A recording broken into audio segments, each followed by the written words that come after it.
буюрса. Иштин башталышы башталганча кыйын болот экен да. Башталгандан кийин өзүнүн угуна чыгылгандан кийин акырын кете берет экенбиз буюрса. Былтыр 10 000 көчөт алып сеткенбиз 22 сомдон. Мунукун канча сомдон алдык эле? 17 сом. Мунукун 17 сомдон алганбыз. 5 000 көчөт. Ошондо 15 000 көчөт жалпысынан. Анан айдатканы, капельный жанагы шлангилери, анан бассейн арка-беркелери менен бүтүп эле чыгым болот экен да. Эми былтыр анча-мынчасын жапкан чыккан чыгымдынчы.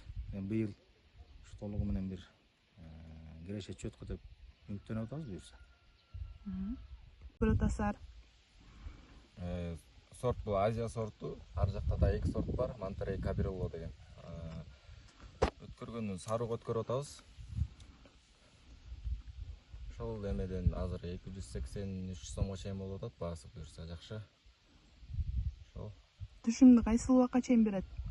Түшүмдү бул негизи 45-50 күн берет бул сорт.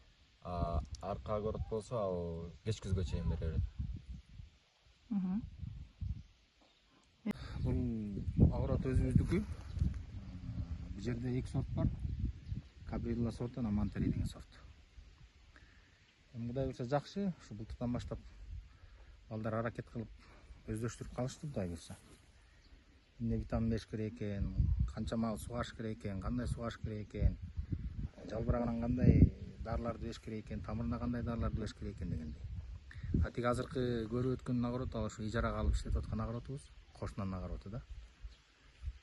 Ошол иштесе болот экен, түйшүктүү экен бул жумуш, бирок иштесе болот экен да буюрса.